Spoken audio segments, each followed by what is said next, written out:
원래 두 장으로 현재되어 있죠. 원래 이 강의하는 학생들은 원래 나중에 받게 돼 있어요. 무슨 뜻이냐면은 강의를 할 때는 이걸 안 보고 원래 하는 게 좋다고 하는 교수들이. 그죠? 안 보고 하고 그 다음에 끝나고 난 다음에 한번 딱 보면은 이제 효과적이라고 그래요. 그래서 될 수 있으면 내가 안 보게 하려고 했는데 우리 사모님이 그냥 너무 마음이 좋아가지고 그냥 나눠드리고 쭉 나눠드렸어요. 다시는 쭉 나눠드렸는데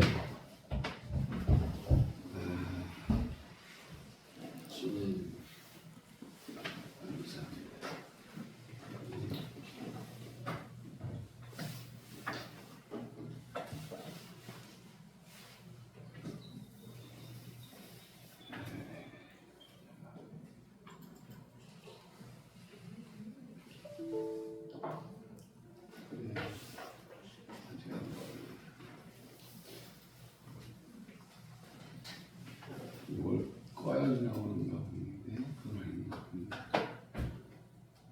네, 이거 들어가네. 네.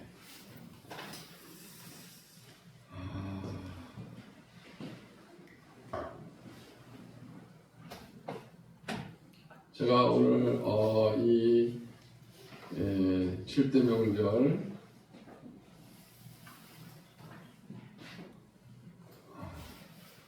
하려고 시작한 게 아니라 오늘 이 강의를 하려면 저는 항상 기도를 해봐야 돼요. 어떤 강의를 해야 되는지. 그래서 꾸준히 쫙 이렇게 일률적으로 나가면은 1강, 2강, 3강 이렇게 나오면 좋은데 중간중간에 어떤 강의를 해야 될지 어떤 분은 들었고 어떤 분은 안 들었고 그래서 7대 명절 하면은 이 강의가 모든 사람이 처음 듣는 그러한 강의가 될 것 같아서 이제 이 강의를 하나님이 주셨는데 이 7대 명절은 이스라엘의 7대 명절로서 이 7대 명절을 잘 지켜서 세계적인 축복을 받은 민족이 유대인들입니다. 할렐루야. 그러니까 우리가 복을 받으려면 이 7대 명절을 잘 알고 지키기만 하면 되는 거예요. 그래서 한번 1번을 한번 읽어보시겠습니다. 시작. 하나님께서 구약 성도인 유대인들을 축복하기 위한 절기다. 아멘. 유대인들을 축복하기 위해서 만들어 놓은 절기인데요. 이것이 그들은 의미를 잘 모르고도 지켰는데 큰 복을 받았거든요. 근데 우리는 의미를 정확하게 알고 복음하고 연결시켜서 잘 알고 만약에 지킨다면은 더 큰 복을 받을 수 있다. 아멘. 예. 그래서 이스라엘 백성들이 이제 전 세계 디아스포라 흩어져 있다가 1948년도에 이제 해방이 됐습니다. 우리나라와 거의 비슷한 해에 이제 해방이 됐는데 2000년 동안 흩어져 있다가 그들 돌아왔는데 흩어져 있는 상태에서도 대단한 복을 받았어요. 예. 그래서 그 예로 뭐라 그랬지 아까 우리 목사님? 노벨 문학상 30% 이상이 유대인들이 차지한 정도로 머리도 좋고 그리고 복도 받고 할렐루야. 네. 7대 명절을 주님이 이걸 잘 지키기만 하면 이렇게 복을 주신다는 뜻이죠. 그 다음에 두 번째 한번 읽어볼까요? 시작. 2000년 후에 예수님께서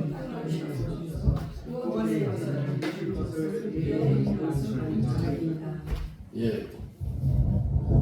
2000년 후에 구약시대에 2000년 후에 예수님이 오셔가지고 구원 역사를 이루실 것을 예행 연습했다는 거죠. 유대인들이 앞으로 예수님이 오셔서 구원 역사를 이루실 것인데 이 7대 절기를 통해서 무슨 연습이요? 예행 연습을 미리 시켰다는 거죠. 예. 그래서 이것을 뭐라고 하냐면 예수 그리스도의 구속사라고 한다 이거죠. 네. 자, 세 번째 한번 읽어보겠습니다. 시작. 성도의 심령에 나타날 복음 사건이다. 그러니까 예수 믿는 우리 성도들이 심령에 복음으로 어떻게 나타나는 것인가, 이 세 가지를 7대 명절에 기록해 두었다는 것입니다. 자, 그래서 자, 지금 오늘 본문 말씀을 읽었는데요. 레위기 23장인데요. 레위기 23장 처음부터 끝까지 4절부터 시작해서 끝까지 7절기가 나오는데요. 제일 먼저 한번 다 같이 한번 읽어볼까요? 시작. 무교절, 조실절, 오순절, 나팔절, 속죄절, 장막절. 네, 이 7대 절기예요. 지난번 시간에 제가 복음의 7대 연합 한번 했었죠. 기억나시는 건 모르겠어요. 복음의 7대 연합. 예, 마찬가지로 7대 명절에도 7가지 복음이 있다는 거죠. 네. 7가지 복음이 있는데요. 6월절은 우리가 많이 들어보셨죠? 네. 예. 애굽에서 이스라엘 백성들이 마지막 10번째 재앙 때에 어린 양의 피를 뿌려서 문 좌우설주 임방에 바른 그 집은 살려주시고, 유대인들은, 그러니까 이스라엘 백성은 살리고 애굽에 있는 모든 사람과 짐승과 모든 첫 것은 다 죽이는 그런 장자의 죽음, 10번째 재앙이잖아요. 그 재앙을 통해서 어린 양의 피를 장막에 바르잖아요. 그렇죠? 그것을 유월절이라고 합니다. 어린 양의 피가 뭐냐? 바로 요한복음 1장 29절 한번 찾아볼게요. 요한복음 1장 29절. 예수님을 어린 양이라고 하죠? 맞아요? 네, 예수님을 어린 양이라고 합니다. 요한복음 1장 29절 찾으신 분이 한번 크게 한번 읽어보세요. 이튿날 요한 예수께서 자기에게 나타나오심을 보고 이르시되 보라, 세상 죄를 지고 가는 하나님의 어린 양이로다. 아멘. 네, 하나님의 어린 양이 바로 예수님인 걸 믿으시기 바랍니다. 아멘. 그 어린 양의 피를 문 좌우설주 임방에 발랐을 때에 그 장막에 있는 모든 사람들은, 짐승들은, 모든 것들은 다 살았어요. 그래서 그것을 바로 유월절이라고 하고, 그것은 바로 예수님의 그리스도의 십자가다. 할렐루야. 예수님 십자가의 죽으심이다. 아멘. 그래서 그 십자가의 죽으심을 뭘 이뤄요? 구원을 이룬다. 네. 이렇게 딱 연결이 되어 있는 거예요. 너무 신기하죠? 할렐루야. 그러니까 유월절을 지킨 것이 바로 예수님의 구원이다. 두 번째로, 자, 무교절이죠. 무교절은요, 그리스도의 무덤이에요. 예. 같은 문자를 썼잖아요. 예? 예. 고난의 떡이다. 예. 사흘 동안 고난을 받잖아요. 예수님께서. 자, 그래서 그 말씀을 신명기 16장 3절 한번 들어봤습니다. 신명기 16장 3절.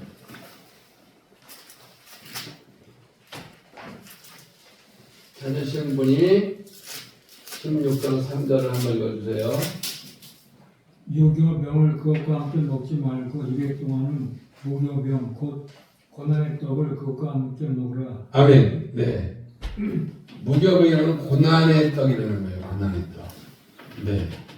이스라엘 백성들이 예수님이 무덤에서 고난을 받았죠. 맞아요? 예. 그래서 이것을 고난의 떡이다. 무교절은. 그러니까 무교절을 지킬 때에는 고난의 떡을 먹는데요. 한번 보겠을까요? 여기 한번 찾아보겠습니다. 이거를 보겠어요. 잠깐만요. 여기 한번 읽어볼까요? 자, 한번 읽을까요? 바로 시작. 이스라엘 백성들이 출애굽하며 무교절을 지킬 때에 무교병을 3일 동안 땅속에 묻어두었다가 꺼내어 먹었다. 3일 후에 먹은 것은 예수님께서 3일 만에 부활한 것을 의미한다. 그래서 거기서 보자기가 드러난다는 뜻이 뭐냐면은 주님이 부활하다 이 뜻이래요. 그래서 히브리어 원어에 보자기가 드러나는 것과 주님이 부활한 것이 같은 원어로 기록이 되어 있다는 것이죠. 자, 또한 시작. 또한 요나가 그리고 이 안에 3일 있다가 물고기 안에서 나온 것도 예수님께서 무덤에서 나오신 것에 대한 표적이다. 아멘. 할렐루야. 자, 그래서 이 무교절은 고난의 떡이에요. 자, 그래서 예수 믿는 사람들이 이 고난을 통해서 성화가 되는 거예요. 할렐루야. 고난을 통해서 뭘 이루느냐? 바로 성화를 이루는 성화. 네. 따라 자아의 파쇄, 겉사람 처리. 예. 대단히 중요하죠. 자, 오늘 이제 무교절을 좀 다룰 건데요. 핵심이기 때문에 전반적인 걸 먼저 한번 다룬 다음에 무교절을 다시 돌아오겠습니다. 그 다음에 세 번째가 뭐냐면은 초실절입니다. 초실절. 자, 레위기 23장 9절 확인해 보겠습니다. 레위기 23장 9절부터인데요. 한번 읽어보실까요? 레위기 23장 9절. 여호와께서 시작.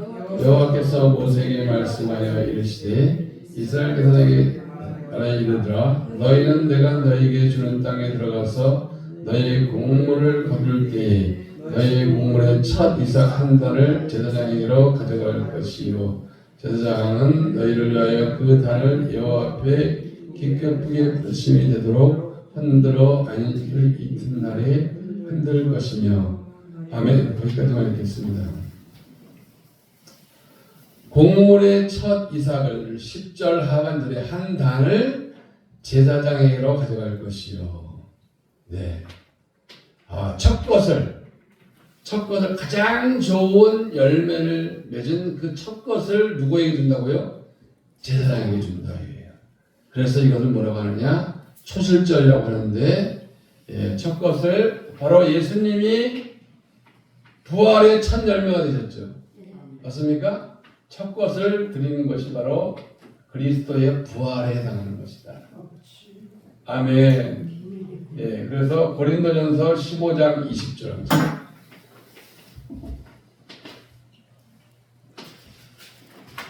고린도전서 15장 20절. 한번 읽겠습니다. 고린도전서 15장 시작. 그러나 이제 그리스도께서 죽은 자 가운데서 다시 살아나사 잠자는 자들의 첫 열매가 되셨도다. 아멘. 그래서 그리스도의 이것이 뭐냐면 부활을 의미한다는 것이죠. 할렐루야. 그리스도의 부활은 그 밑에 보면은 무슨 뭐라고 써 있어요? 영의 부활. 우리 성도들이 영으로 거듭나는 걸 얘기하는 거예요. 그래서 영의 부활을 의미하는 거다. 그 다음에 삶의 부활, 최후의 부활. 삶의 부활은 축복이에요. 영이 살아난 사람은 삶의 축복이 있다. 그 다음에 최후의 마지막에도 부활을 한다. 할렐루야. 아멘. 그 다음에 네 번째 오순절. 아멘. 레위기 23장 15절.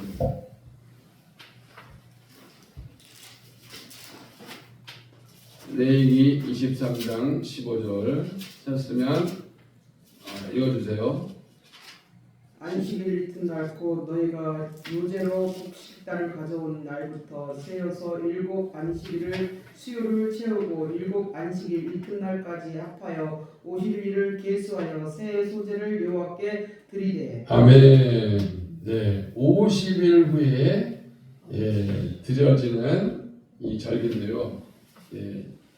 7, 7이 49, 49 플러스 1, 그래서 50일이거든요. 77절이라고 하죠. 77절. 바로 오순절인데요. 이걸 흔들어 드리는 것인데, 이것이 뭐냐면은 그리스도의 성령을 부어주시는 거예요. 사도행전 2장에 보면은 바로 마가의 다락방에서 성령 세례가 임하죠. 아멘.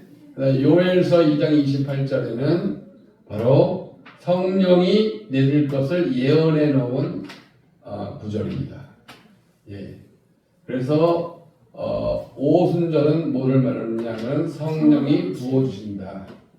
그러니까 예수님이 십자가를 지시고 무덤에 들어가시고 사흘 만에 부활하시고 그 다음에 성령을 부어주시죠. 승천하신 다음에 바로 성령을 부어주십니다. 예수님이 승천한 다음에 성령을 부어주시는 거예요. 그래서 이것을 우리 성도의 신령에 나타날 것은 바로 성령의 세례다. 이렇게 말씀할 수 있는 것입니다. 자, 그 다음에 이제 레위기 23장 23절. 레위기 23장 23절부터 25절까지 읽겠습니다. 시작. 여호와께서 모세에게 말씀하여 이르시되 이스라엘 자손에게 말하여 이르라. 7째 달 곧 그 달 첫날은 너에게 쉬는 날이 될지니 이는 나팔을 불어 기념할 날이요 성회라. 어떤 노동도 하지 말고 여호와께 화제를 드릴지니라. 아멘. 이 나팔절은 뭐냐면 그리스도의 재림이야. 예수님이 나팔 불 때 나의 이름 할렐루야. 나팔을 불면서 예수님이 재림하시잖아요. 나팔절은 그리스도의 재림이다. 아멘. 아멘. 그래서 우리는 재림 신앙을 가져야 돼요. 주님의 재림을 어떻게 해야 돼요? 사모해야 돼요. 아멘. 그래서 이 마태복음 24장 30절. 마태복음 24장 30절. 찾으신 분 읽어보세요. 마태복음 24장. 그때 인자가 징조가 하늘에서 보이겠고 그때 땅의 모든 족속들이 통곡하며 그들이 인자가 구름을 타고 능력과 큰 영광으로 오는 것을 보리라. 아멘. 여기서 그 다음 31절 시작. 그가 또 나팔 소리와 함께 천사들을 보내리니 그들이 그의 택하신 자들을 하늘 이 끝에서 저 끝까지 사방에 모으리라. 아멘. 나팔 소리와 함께 예수님이 재림하는 거죠. 아멘. 그 나팔자는 뭐예요? 그리스도의 재림이다. 아멘. 할렐루야. 자, 그 다음에 이제 속죄 들어가겠습니다. 레위기 23장 26절. 레위기 23장 26절. 시작. 여호와께서 모세에게 말씀하여 이르시되 7째 달 열흘날은 속죄일이니 너희는 성회를 열고 스스로 괴롭게 하여 여호와께 화제를 드리고 이날에는 어떤 일도 하지 말 것은 너희를 위하여 너희 하나님 여호와 앞에 속죄할 속죄일이 됨이니라. 이날에 스스로 괴롭게 하지 아니하는 자는 그 백성 중에서 끊어질 것이라. 이날에 누구든지 어떤 일이라도 하는 자는 내가 그의 백성 중에서 멸절시키리니 너희는 아무 일도 하지 말라. 이를 너희가 거두는 각처에서 대대로 지킬 영원한 규례니라. 아멘. 자, 이 속죄일은요, 바로 장막전에 들어가기 전에 죄를 깨끗이 씻어야 돼요.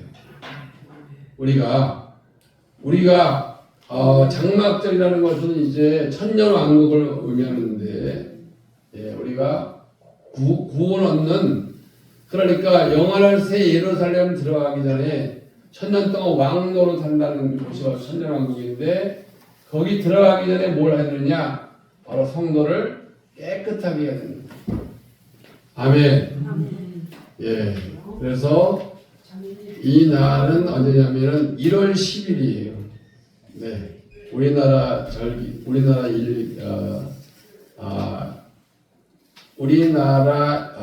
그 일자로는 1월 10일. 그러니까 지금 지났죠. 속죄일이 언제라고 써 있냐면은 27절에 보면은 일곱째 달 열흘날은 속죄일이니. 아멘.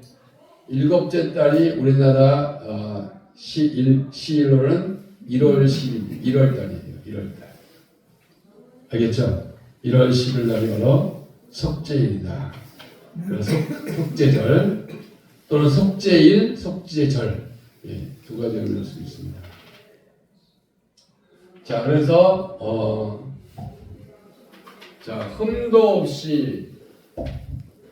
흠도 없이 성결한 성도가 되어야 된다. 예. 계시록 15장 2절입니다. 계시록 15장 2절. 예. 한번 읽어볼까요? 시작. 또 내가 보니 불이 섞인 유리바다 같은 것이 있고 짐승과 그의 우상과 그의 이름의 수를 이기고 고전한 자들이 유리바다가에 서서 하나님의 검은고를 가지고 아멘. 예. 그 유리바닷가에 들어가서 회개를 한대요. 거기서. 예. 그래서 흠도 없이 성결한 성도가 된 다음에 네, 구원을 얻는 거예요. 한마디로 깨끗해진 다음에 구원을 얻는 거예요. 네. 레위기 23장 33절.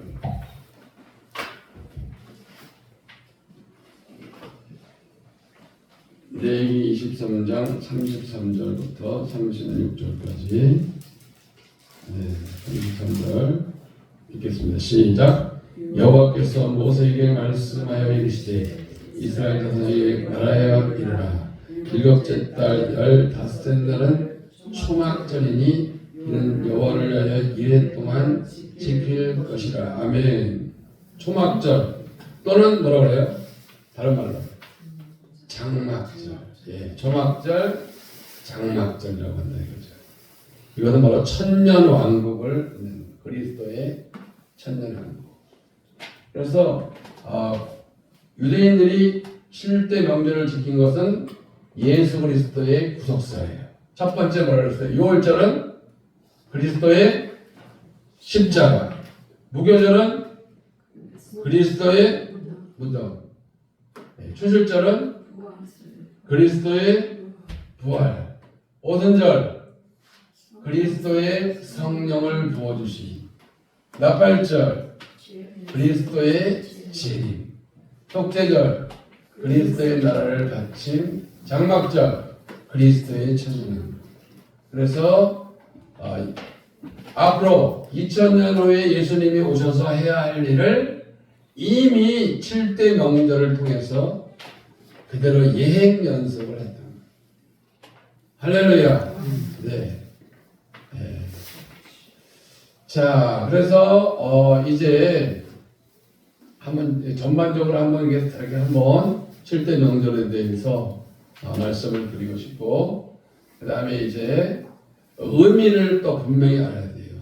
예. 그 중에서 좀 중요한 부분이 뭐냐면은, 첫 번째 6월절과 무교절을 통과를 해야만 초실절이 오죠. 초실절이 왔을 때 삶의 부활, 최후의 부활, 영의 부활, 축복이 임하는 거예요. 초실절. 그럼 6월절과 무교절을 어떻게 해야 될까요? 통과를 해야 돼요. 6월절과 무교절을 통과해야만 성도들이 변화도 있고 축복도 있고 이게 중요한데 유월절은 뭐예요? 구원받는 거잖아요. 예. 구원을 받는데 많은 사람들이 예수 믿으면 교회 다니면 다 구원받는다고 생각하는데 그 부분을 정확하게 명확하게 해야 돼요. 왜냐하면은 요한복음 3장 3절 한번 보세요. 요한복음 3장 3절. 요한복음 3장 3절부터 5절까지 한번 읽겠습니다. 시작. 예수께서 대답하여 이르시되 진실로 진실로 네게 이르노니 사람이 거듭나지 아니하면 하나님의 나라를 볼 수 없느니라. 니고데모가 이르되 사람이 늙으면 어떻게 날 수 있사옵나이까? 두 번째 모태에 들어갔다가 날 수 있사옵나이까? 예수께서 대답하시되 진실로 진실로 네게 이르노니 사람이 물과 성령으로 나지 아니하면 하나님의 나라에 들어갈 수 없느니라. 육으로 난 것은 육이요 영으로 난 것은 영이니 내가 네게 거듭나야겠다는 말을 놀랍게 여기지 말라. 바람이 임의로 불매 네가 그 소리는 들어도 어디서 와서 어디로 가는지 알지 못하나니 성령으로 난 사람도 다 들어가니라. 아멘. 그래서 예수 믿으면 보통 한 1, 2년, 2, 3년 다니면은 구원을 얻는다고 그래요. 예수님이 그 십자가와 부활을 진짜 믿게 된다고 그래요. 대부분이 그렇지만 그렇지 못한 사람도 많대요. 20년, 30년 신앙생활을 해서 권사가 되고 장로가 되는데 변하지 않는 사람 있죠. 그런 분들은 물과 성령으로 거듭난 자가 아니에요. 네, 중요해요. 여기 니고데모라는 사람은 어떤 사람이냐? 니고데모라는 사람은 이스라엘의 지도자라고 했어요. 3장 1절에 보면 니고데모는 이스라엘 지도자. 그 다음에 3장 10절에 보면 이스라엘의 선생이에요. 네, 오늘날로 말하면은 교수예요. 신학교 교수. 그 다음에 목회자로 말하면은 총회장급이에요. 그런데 거듭나지 못한 그러한 지도자가 있을까요, 없을까요? 있죠. 가끔마다 신문에 매스컴을 통해서 무슨 간음 사건, 물질로 또 이렇게 여러 가지 많은 사람들이 도둑질하기도 하고 큰 사건들이 나타나잖아요. 목회자들이. 그런 사람들은 거듭난 목회자가 아니라는 거예요.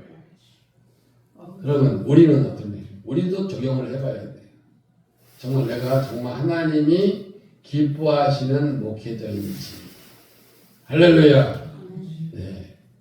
거듭난 사람은 틀려요. 주를 위해 살아요. 아멘. 네. 하나님의 말씀이면 아멘하고 복종하려고 애를 써. 아멘. 예. 근데 좀 어렵다 보면은 지금 목회자들 다 어렵잖아요. 예, 다는 아니지만은 어렵다 보면은 여러 가지 또 괴로워할 때도 있고 또 보면 일도 해야 되잖아. 어떤 분들은 일도 해야 되고 좀 약간 자유하지만은 그래도 아무튼 주님에게 붙어 있지 않으면 안 돼요. 할렐루야. 예. 그래서 그 거듭나지 못한 사람 중에 한 사람이 누구냐? 바로 바울이에요. 바울이 다메섹에서 예수님을 만나기 전에 거듭났을까요? 못 났을까요? 거듭나지 못한 자예요. 네. 그렇게 신학 박사인 그가 바울이 사울이었을 때 그는 이 성경을 너무너무 잘하는 사람이에요.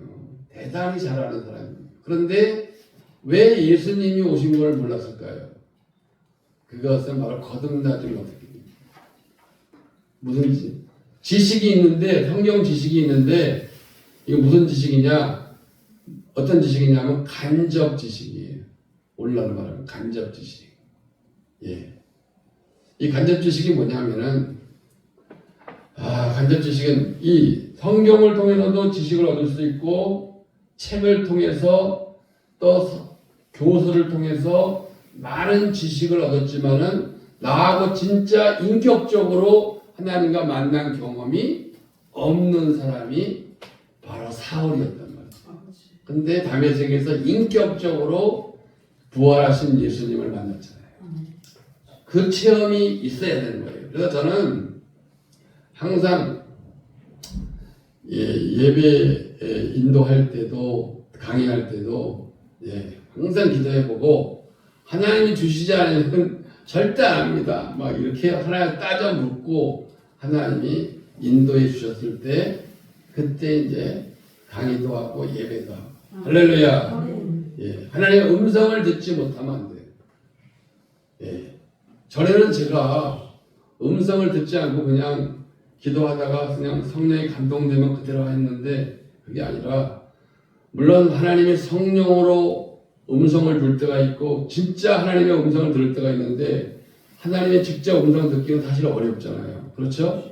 정말 살아가면서 신앙생활하면서 그거 듣기는 참 어려운데 성령의 감동을 막 주시잖아요. 할렐루야. 그것을 전해야 되는 거예요. 아멘.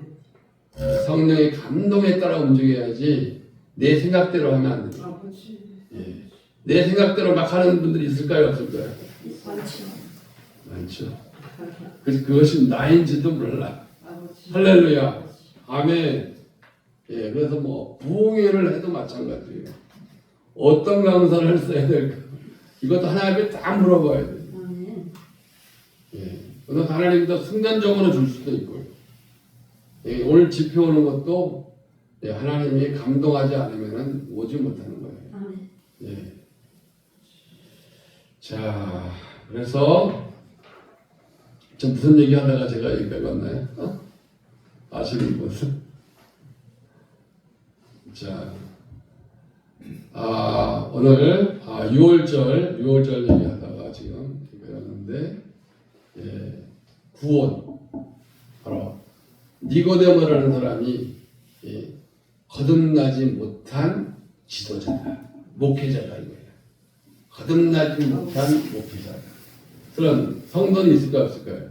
성도도 거듭나지 못한 성도 너무너무 많아요. 그래서 뭘 전해야 되느냐? 바로 복음을 전해야 돼요. 복음을 전해야 예수를 믿고 제가 죄인인 걸 깨닫고 회개하고 구원받는 것이지. 그런데 한국교회에 복음이 없는 설교가 너무 많다는 거예요. 복음이 없는 설교. 예수님이 꼭 나타나야 돼요. 성령이 나타나야 돼요. 복음을 전할 때 성령이 나타납니다. 아멘. 그래서 이 거듭나게 할 수 있는 복음을 전할 수 있도록 바울이 그 복음을 전하기 위해서 어떻게 했느냐? 자, 한번 볼까요?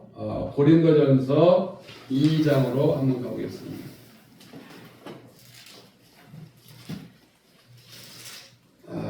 고린도전서 2장 3, 4절 한번 읽어볼까요? 고린도전서 2장 3, 4절 시작. 내가 너희 가운데 거할 때에 약하고 두려워하고 심히 떨었노라.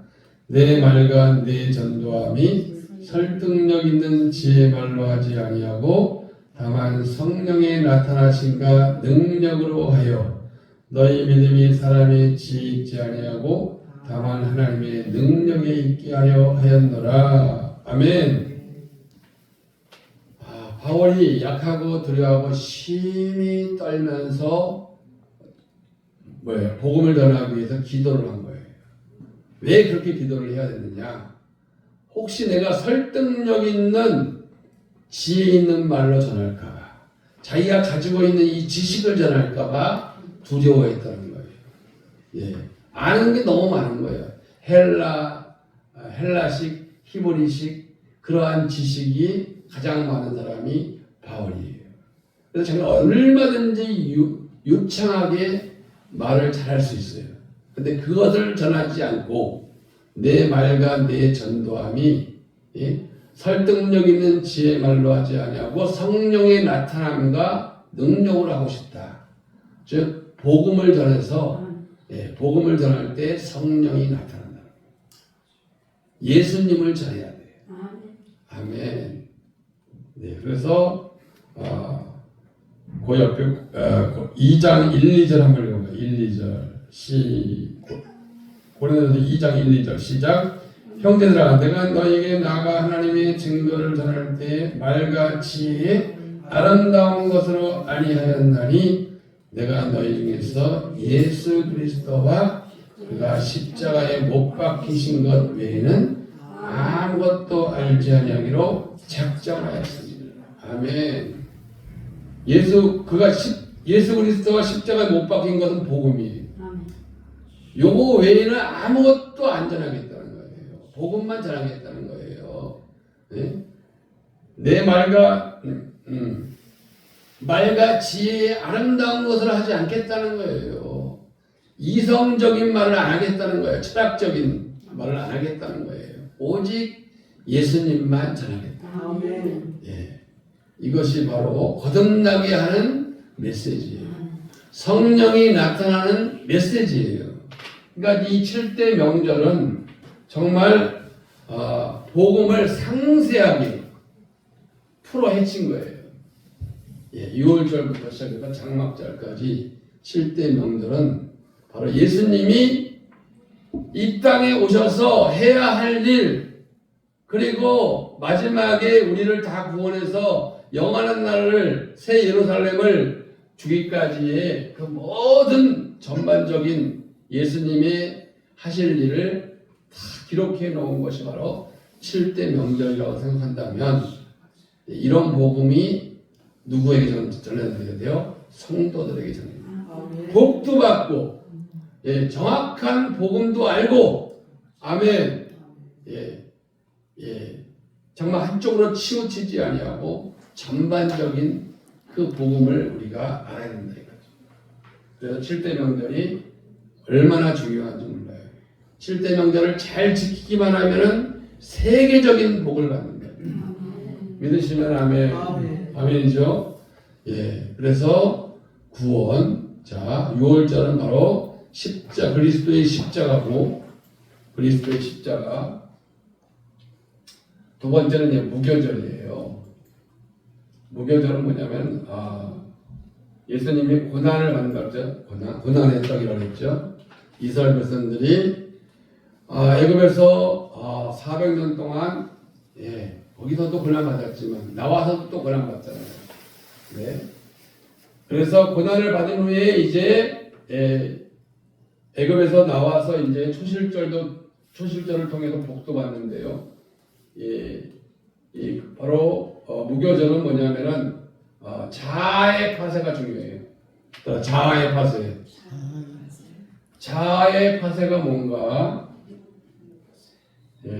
이 자아의 파쇄는 뒤에 보면 제가 자아의 파쇄에 대해서 제가 기록해놨는데요. 자, 자아의 파쇄. 네.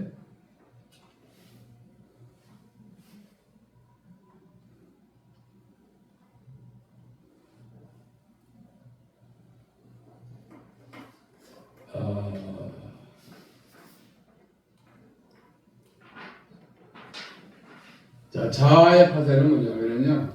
자아가 죽어야 되는 거예요. 자기 자아가. 자기의 뜻과 견해, 의지가 죽어야 돼요. 또 뭐냐? 자기의 정의, 자기의 의지, 자기의 감정, 자기의 견해, 이것을 내려놔야 된다는 거예요. 자기 생각을 내려놔야 돼요. 오직 말씀을 따라가야 돼요. 할렐루야. 이렇게 되기가 쉬울까요? 어려울까요? 어려운 거죠. 자아 파쇄. 예. 그래서 자기의 자아가 파쇄될 때에 비로소 무교절을 통과할 수 있는데요. 자,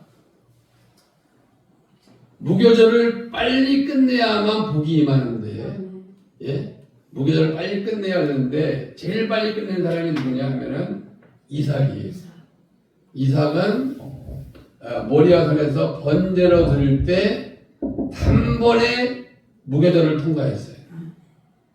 다윗은 언제 통과했느냐? 엔게디 굴에서 기름 부은 자를 살림으로 헤브론 왕이 됐고, 그 다음에 예루살렘에 40년 동안 왕이 됐어요. 자, 그 다음에 요나의 무교절. 요나는 며칠 동안 했을까요? 예, 물고기 속에서 3일 만에 무교절을 마쳤어요. 야곱은 몇 년 했을까요? 바단 아람에서 21년 동안 예, 무교절을 지냈어요. 그 다음에 축복이 왔어요. 예. 그 다음에 요셉은요. 요셉의 무덤은 감옥 생활에서 몇 년이요? 13년. 고난을 통과해야 돼요. 고난을 많이 받으면 안 돼요. 이삭처럼 단번에 받아야 돼요. 할렐루야. 요나처럼 빨리 회개해야 돼요. 아멘. 예. 아브라함은 몇 년 걸렸을까요? 예, 38년 만에 예, 이삭을 번제로 드릴 수 있는 그런 애가 있었고요. 모세는 몇 년 걸렸어요? 광야. 모세는 바로 40년 동안 미디안 광야에서 40년 후에 하나님이 쓰셨잖아요. 각 사람마다 쓰는 때가 있어요. 네. 내가 지금 무교절에서 나왔는데 빨리 빠져나와야 되는데 자아가 빨리 파쇄가 돼야 되는데 할렐루야. 자, 이스라엘 백성은 몇 년 걸렸어요? 바벨론에서 몇 년간? 70년간 포로 생활을 다 해가지고 다 죽인 다음에 그 무덤에서 나오게 하잖아요. 무덤에서. 할렐루야. 나중에 한번 더 보도록 하고요. 자, 한번 읽어봐야 돼요. 무교절과 선악과의 그 의미를 한번 읽어볼까요? 시작. 무교절은 아담이 선악과를 먹음으로 만든 무덤이다. 그래서 무교절에서 나오려면 선악과를 반납해야 한다. 그래서 선악과를 반납한다는 것은 나의 뜻과 견해와 의지를 내려놓고 하나님의 뜻과 견해와 의지를 따르는 것이다. 아멘. 계속 나의 뜻, 견해, 의지, 나의 지정의, 나의 생각을 버리는 것이다. 이것이 바로 무교절에서 나오는 비결이에요. 고난에서 나오는 비결이에요. 그러니까 절대로 여러분 감정을 마음대로 내면 안 돼요. 예. 어떠한 말도 조심하고 내 감정도 조심하고 예. 무조건 예. 하나님의 지정이 하나님의 그 뜻과 견해 의지를 가지고 살아간다는 게 쉬운 게 아니에요. 예. 그런데 그것을 버리는 것이 바로 무교절을 통과할 수 있는 것이다. 자, 예수님께서는 겟세마네 동산에서 선악과를 반납하셨어요. 어떻게 반납했느냐? 네, 한번 읽어볼까요? 시작. 내 원대로 마시고 아버지 원대로 하옵소서. 이게 자기가 반납한 거예요. 예. 자기 뜻과 견해의 의지를 내려놨다는 거예요. 그러니까 주님이 그때 어떻게 했어요? 그때 천사들을 보내서 십자가를 질 수 있도록 해주셨다. 아멘. 그래서 선악과의 대칭은 십자가다. 십자가. 예. 선악과를 반납하려면 우리가 십자가를 져야 된다. 이 뜻입니다. 예, 그래서 선악과를 토해냈다는 세 가지 표적이 있는데요. 한번 볼까요? 자, 첫 번째 시작. 죄일성수. 두 번째 11조. 세 번째 주의 종의 견해 안으로 돌아가기. 아멘. 자, 한번 읽어볼까요? 시작. 독립된 뜻과 견해와 의지를 움켜쥐면 사단이 붙는다. 그래서 마귀를 쫓아내도 안 나간다. 그래서 무교절 때 온 병은 병원에 가도 안 납니다. 예. 하나님이 지금 무교절에 집어넣어 버린 거예요. 그러니까 그럴 때는 아무리 병을 고치려고 해도 주의 종을 통해서 병원을 통해서 고치려고 해도 안 나는 거예요. 자기가 깨질 때까지. 예. 자, 그럼 사도 바울은 무교절을 언제 버리느냐? 한번 읽어볼까요? 시작. 사도 바울은 십자가의 도를 깨닫고 자기에게 유익한 것을 뭘로 여겼다? 배설물로 여겼다. 이게 바로 자아를 버린 거예요. 자기 자아를, 자기 지식을 싹 버렸단 말이에요. 그러니까 세상 지식, 세상 지식이 안 좋다는 뜻이 아니에요. 세상 지식도 필요해요.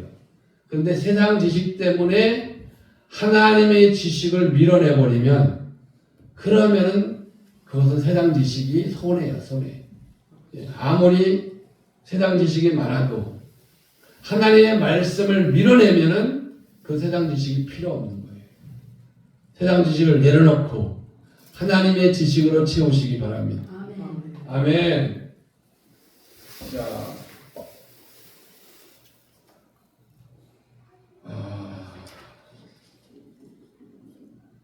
지난번에도 한번 말씀드렸지만은 무교절에 요한복음 12장 25절 한번 볼까요? 요한복음 12장.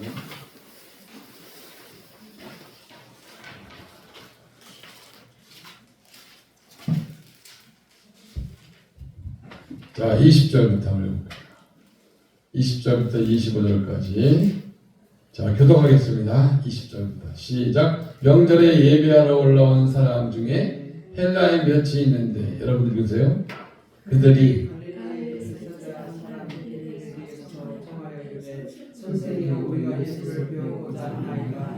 빌립이 안드레에게 가서 말하고 안드레와 빌립이 예수께 가서 여쭈니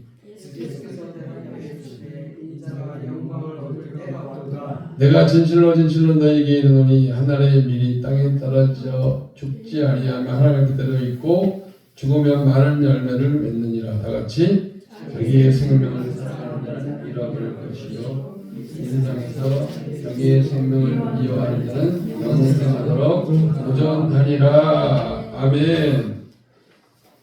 왜 20절을 부터 읽었느냐 하면은 그 명절이 어떤 명절이냐면 무교절이에요. 무교절이고요. 그 다음에 헬라인 있죠. 헬라인 몇이 왔다는 거는 뭐냐면은 아주 학문이 높은 이성적인 사람이 왔다는 거예요. 그 뜻을 의미하는 거예요. 근데 그들이 예수님을 만나러 온 거예요. 누구를 통해서? 첫 번째는 빌립에게 가서 얘기했죠. 21절에 그들이 갈릴리 베드로 사람 빌립에게 가서 청하이르되 선생이여 우리가 예수를 배웠고자 하나이다 하니 또 빌립은 누구한테 얘기하느냐? 안드레에게. 22절에 빌립이 안드레에게 가서 말하고 안드레와 빌립이 예수께 가서 여쭈니 예수께서 대답하여 이르시되 이렇게 시작하잖아요. 예수님이 그들을 안 만나준 거예요. 안 만나주고 이제 그들을 깨우치기 위해서 24절 25절을 말씀한 거예요. 24절 25절은 뭐냐? 바로 하나의 미랄이라는 뜻이 뭐냐 이거죠. 예수님 십자가에서 하나의 미랄이 됐는데 하나의 미랄이 된다는 뜻이 뭐냐? 많은 사람들이 어떻게 해석할까요? 희생이다 이게 희생. 하나의 난 미랄이 되고 싶다. 난 이 교회 하나의 미랄이 되고 예수님도 하나의 미랄이 돼가지고 택한 자들을 구원해냈으니까 우리도 그냥 희생을 하자 이런 의미가 조금은 들어있어요. 그런데 본질은 아니에요.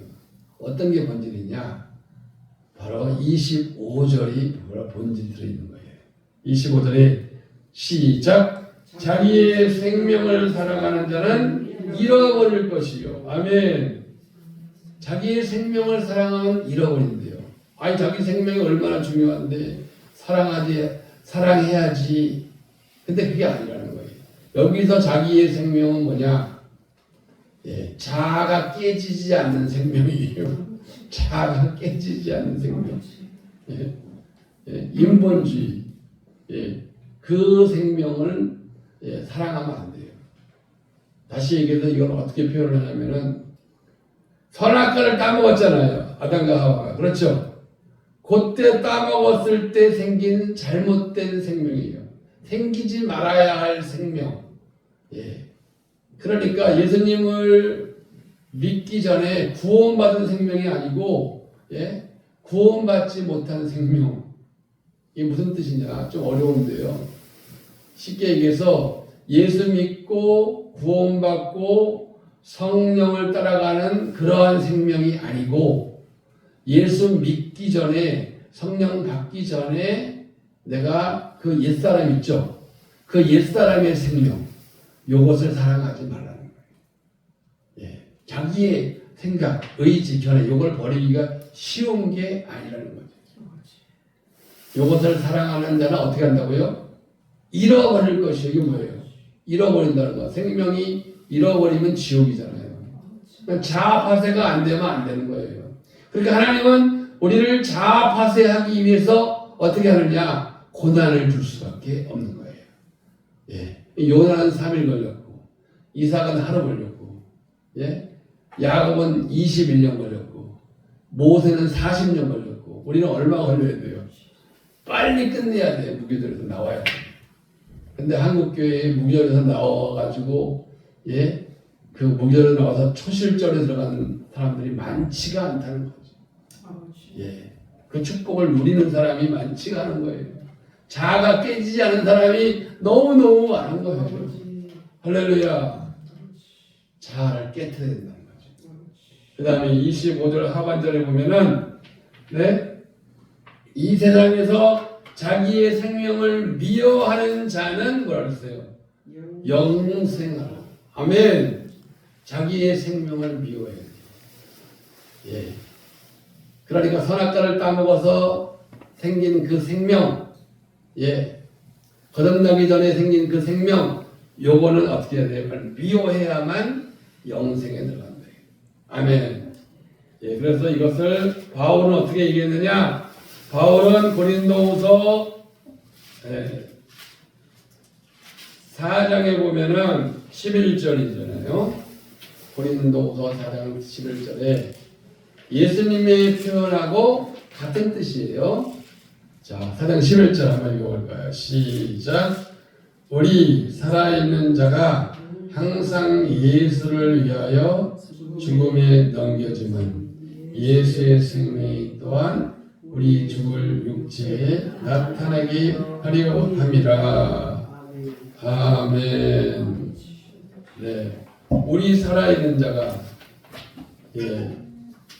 자아의 생명을 말하는 거예요. 우리 살아있는 산 자가 어떤 자아의 생명 요것을 누구에게 넘겨준다고요? 예수를 위하여 죽음에 넘겨지라 이거죠. 자아의 생명을 죽이라는 거예요. 죽이면은 예수의 생명이 우리 죽을 육체에 나타난다. 이게 바로 부활의 생명. 예. 그래서 예수님이나 바울이나 바로 자아 파쇄를 원한다. 예. 우리가 자아 파쇄가 되기 위해서는 어떻게 해야 되느냐? 자기의 뜻과 견해와 의지를 내려놓고 자기의 지정의를 내려놓고 예. 그리고 하나님의 말씀을 따라가고 성령을 따라가고 그러기 위해서는 우리가 어떻게 해야 돼요? 기도와 말씀으로 충만해야 된다. 그래서 원리도 알아야 돼요. 예. 무교절의 원리를 알아야 돼요. 그 원리가 뭐라 그랬어요?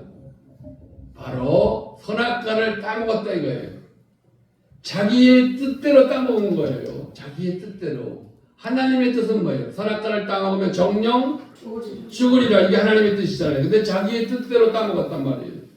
그 생명이 예수를 믿었는데도 아직도 남아있는 거예요. 자아의 생명이. 선악과를 따먹은 그 생명이. 그래서 이것을 어떻게 해야 돼요? 반납을 시켜야 돼요. 할렐루야. 반납을 시키기 위해서는 자기의 뜻과 견해와 의지를 버려야 돼요. 목사님, 네. 영혼이 잘 되면 범사가 잘 되고 강건하다고 그랬잖아요. 네. 그 영혼에서 혼이 뭐죠? 혼이? 혼이요? 생각. 자아예요. 호, 그렇죠. 예. 그게 잘 돼야 된다고 그랬잖아요. 예, 그렇죠. 영혼이 잘 되는 것 같이 범사가 된다고 그래요. 그러니까 영혼이 잘 되려면 어떻게 해야 돼요? 자아가 깨져야 되는 거예요. 자아가 혼인가요? 그렇죠. 생각. 네, 혼이. 영혼육. 삼분설이죠. 예, 삼분설. 영혼육. 혼이 바로 자기의 생각이에요. 예, 영혼이 잘 되려면 어떻게 해야 돼? 자아가 깨져야 돼. 예, 자아를 버려야 되는 거죠. 예, 그래서 마태복음 16장 24절 하고 있어요. 자아가 깨지려면 어떻게 해야 되느냐? 자아가 깨지려면 원이 충만하면 안 되잖아요. 영이 충만하면. 그렇죠. 네, 그렇죠. 영적으로 예, 혼은 자기 생각은 버려야 되죠. 마태복음 16장 24절. 마태복음 16장 24절 한번 볼까요? 네, 23절부터 읽고 23절부터 시작. 예수께서 돌이키시며 베드로에게 이르시되 사탄아 네 뒤로 물러가라. 너는 나를 넘어지게 하는 자로다. 네가 하나님의 일을 생각하지 아니하고 도리어 사람의 일을 생각하는도다 하시고 이에 예수께서 제자들에게 이르시되 누구든지 나를 따라오려거든 자기를 부인하고 자기 십자가를 지고 나를 따를 것이니라. 아멘. 자, 베드로가 예수님의 칭찬 받았어요, 안 받았어요? 받았죠. 저는 그리스도시여 살아계신 하나님의 아들이십니다. 바요나 시몬아 내가 복이 있도다. 이를 네가 알게 하기는 네가 아니라 육체가 아니라 하나님이시로다. 이렇게 칭찬을 받았단 말이에요. 그리고 베드로가 이제는 사탄이라는 책망을 받았어요. 왜 책망을 받았죠? 네, 예수님이 십자가를 지시고 부활한다고 하니까 그렇게 하지 말라는 거예요. 이게 뭐예요? 이것이 자아예요. 사람의 생각이라 이거예요. 사람의 생각. 이해되시죠? 예, 그러니까 그 자기의 생각을 버리라는 거죠. 네, 16장 24절에 보니까 누구든지 나를 따라오려거든 자기를 부인하라 이거예요. 자기의 생각을 버리라는 거예요. 자기의 자아를 버리라는 거예요. 아멘. 그리고 따라가는 것이 십자가의 길이. 예. 그래야만 예수님이 제자가 될 수 있습니다. 예. 근데 자아를 버리지 못해서 뭐가 온다고요? 주님은 우리를 사랑하기 때문에 뭘 줘요? 고난을 주는 거예요. 할렐루야. 예, 이거 빨리 깨져야 되겠죠? 그러니까 그냥 하나님의 말씀이면 그 말씀을 따라가야지 내 생각대로 하면 안 돼. 근데 그 내 생각대로 하는 예시가 있죠. 어떤 것들이 있을까요? 오늘날에 종교다원주의. 이건 뭐예요? 사람의 이성이 들어갔어요. 그렇죠? 모든 종교가 구원이 있다. 잘못했죠? 예수님밖에 구원이 없는데. 그 다음에 뭐 동성애, 합법화 찬성하는 사람이 있을까요? 없을까요? 예수를 믿는다는 분들이 있죠? 그건 자아가 깨지지 않는 거예요. 이런 사람들은 뭐야? 천국에 들어갈 수 있다 없다? 없다는 거죠. 그 다음에 이제 한 구절만 더 보겠습니다. 예, 고린도후서 4장 아니 디모데후서 4장. 근데 마지막 때는 그 이성적인 그런 가르침이 있어요. 예. 자아가 깨지지 않은 자들의 가르침이 뭘까요? 자아가 깨지지 않는 가르침. 예, 4장 3절 4절 디모데후서 4장 3절 시작. 때가 이르리니 사람이 바른 교훈을 받지 아니하면 이가 가려워서 자기의 사역을 따르는 스스로 많이 되고 또 그 길을 진리에서 돌이켜 허탄한 이야기를 따르리라. 아멘. 예, 허탄한 이야기를 따라가면 자아가 깨질 수가 없어요. 다 어디 가는 거예요? 지옥 가는 거예요. 바른 교훈을 받아야 돼요. 바른 교훈이 뭘까요? 그렇죠. 하나님의 바른 교훈을 해석해 놓은 데가 디모데전서 1장 11절이야. 보세요. 디모데 바른 교훈이 뭐냐? 디모데전서 1장 11절 한번 읽어보세요. 11절 시작. 이 교훈은 내게 맡기신 바 복되신 하나님의 영광의 복음을 따르니라. 이 교훈이 뭐냐 하면은 10절 하반절의 바른 교훈이에요. 예. 그러니까 하나님의 영광의 복음을 따라야 되는데 뭘 따른다고요? 뭘 따라요? 마지막 때는 허탄한 이야기를 따르는 거예요. 진리가 아닌 것이 허탄한 이야기. 진리는 바른 교훈이랑 마찬가지예요. 예. 그래서 많은 사람들이 진리를 변질시켜서 가르치는 시대가 마지막 시대예요. 그러니까 복음이 없는 거예요. 이 시대가. 그래서 우리는 복음을 예수님을 전해야 돼요. 그리스도를. 예, 그런데 어떻게 설교하다 보면은 그리스도가 빠져있는 경우가 많아요. 그러면 그 설교는 주님이 원하는 기뻐하는 설교가 아니에요. 자칫하면은 허탄한 이야기가 들어가지고 성도를 살릴 수가 없어요. 예. 그래서 바울은 마지막 때에는 어떻게 한다고 했어요? 4장 3절에 보면 사람이 바른 교훈을 받지 아니하며 기가 가려워서 자기의 사역을 따를 스승을 많이 두고 기가 막혀가지고요 자기의 욕심을 채워줄 스승의 말을 듣고 싶어하는 거예요. 예, 자기가 듣고 싶어하는 거 있잖아요. 예, 자기가 듣고 싶어하는 것들 조심해야 되잖아요. 뭐 치러받고 싶고, 뭐 귀신을 쫓아내주고 싶고, 뭐 물질 문제도 해결하고 싶고, 이런 자기 욕심만 채울 것을 찾는 것이 아니고 우리는 뭘 받아야 되느냐? 바른 교훈을 받아야 돼요. 복음을 정확한 진리를 받아야 돼요. 그러니까 말씀이 가장 중요한 거예요. 복음이. 그 다음에 은사는 따라오는 거고. 아멘. 네. 그래서 같이 이제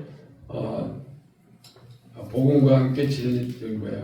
은사도 같이 가야 되겠지만은 사람들이 뭘 좋아해요? 말씀보다는 순종하라는 회개하라는 말씀보다는 뭘 좋아해요? 네, 은사를 더 좋아해요.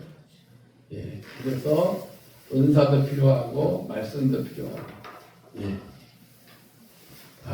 그래서 4절에 보면은 5절에 시작.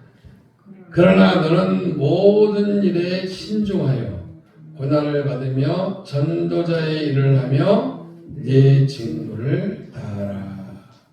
아멘. 이 주의 종의 사명이에요. 누구의 사명이라고요? 주의 종의 사명. 전도자의 일을 해야 돼요.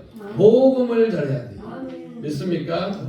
아멘. 그래서 그 사명을 감당해야 된다는 것입니다.